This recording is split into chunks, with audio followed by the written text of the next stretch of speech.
So, doctor, you decided to give your husband coconut oil. What were your Hmm. expectations, and what did you see in really a relatively short amount of time? Yeah.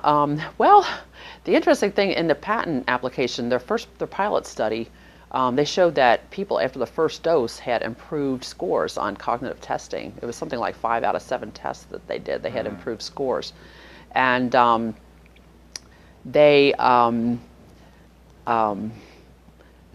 but the other thing too was that people who were apolipoprotein E4 negative were much more likely to improve. The people who were positive for that gene as a group did not improve. And Steve, I knew at that point, was positive for that gene. So I didn't really expect anything. I didn't expect any improvement for him. But I felt like, what do we have to mm, lose? And basically, what happened, he went to the first screening. This was like at 1 a.m. that I learned this okay, information, and the screening was at 9 a.m. the next morning, so I didn't have time to run out and buy coconut oil. sure. So we went to that screening, and he um, still didn't qualify. He got a score of 14 out of 30. He qualified in every other respect, but not that. Mm, Um, the interesting thing that happened that day that ties into the long story, the longer version, is that she had him draw a clock too, and it was the clock test for Alzheimer's. It's a very specific test that can kind of see where a person's at, mild, moderate, severe, mm, based on the test. And he drew a few little random circles and a few numbers, and it really wasn't organized like a clock. And that was a bit shocking for me.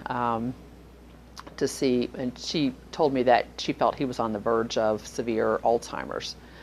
And I myself felt that he was kind of on a downward spiral at that point. So on the way home, I thought, what if we got to lose? I'm going to go pick up some coconut oil. So I made a big detour about an hour away from where we live to the only place I had ever seen it. And it's everywhere, but mm, I didn't know that at that point.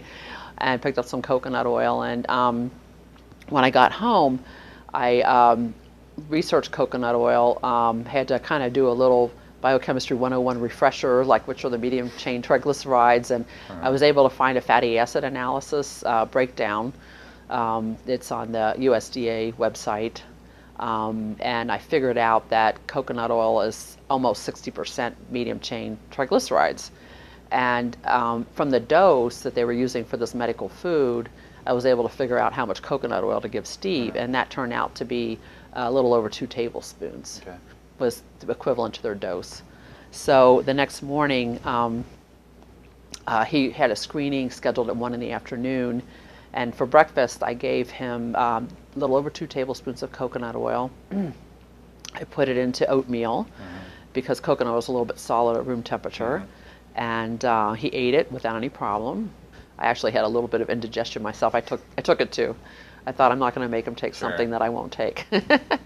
And his screening was scheduled for 1 in the afternoon, and on the way down, I tried to remind him what the day of the week was and the season. He couldn't even pull the word spring out. Mm, He couldn't remember the word, and I really didn't think he was going to do any better. And when we got down there, they took him away, and he came back in the room, and he didn't really feel like he had done very well in the test. But a nurse came in, and she starts taking his blood pressure and talking about drawing blood. And I said, what's happening? And she said, well, he scored an 18, and he actually met the criteria for the study. So we were overjoyed. yeah. And I didn't really know at that point if it was the coconut oil, good luck, Yeah. prayers, what it was exactly. But decided that we would keep the coconut oil going, and just researched everything I could get my hands on about ketones, medium chain triglycerides, coconut oil. Gave him a little over 2 tablespoons every morning for breakfast. So I measured it out, and then started cooking with it the rest of the day. I just started substituting it for other things in the diet. And what I found, in addition to the improved score, was that he was more alert in the morning. He used to come out very sluggish and not very conversant in the morning, and he couldn't find remember how to get water out of the refrigerator door, and confusion about utensils and things like that. And he just came out with a lot more energy and more animation in his face, more personality, joking with me, could find the water. These kind of things started happening. And about the fourth or fifth day into it, we talked about how that our life had changed for the better. I mean, he felt so much better. And he said to him it was like the light switch went on the day he started the coconut oil, that a fog lifted. And he really felt like he had gotten his life back and had hope for the future. He'd been quite depressed up to that point. So you continue to see improvement over the weeks and months. What happens when, I mean, ultimately you're going to forget a dose or something's going to happen, travel appointments or something. Did you notice anything on those days too? Yes. Yeah, we did have a couple of occasions like that.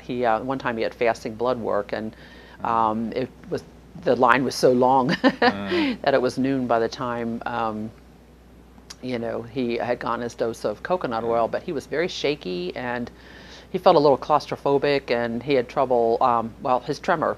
He had a tremor that had basically gone away, and that came back, and just more confused. And 20 to 30 minutes after we gave him the coconut oil, then he almost like sighs, and the tremor goes away, and he can think more clearly. So we had a couple of occasions that we saw that happen. So it literally acts like an energy, and if you don't have it, it's like if your tank runs out of gas, your car doesn't run. And it was almost something like that we were seeing.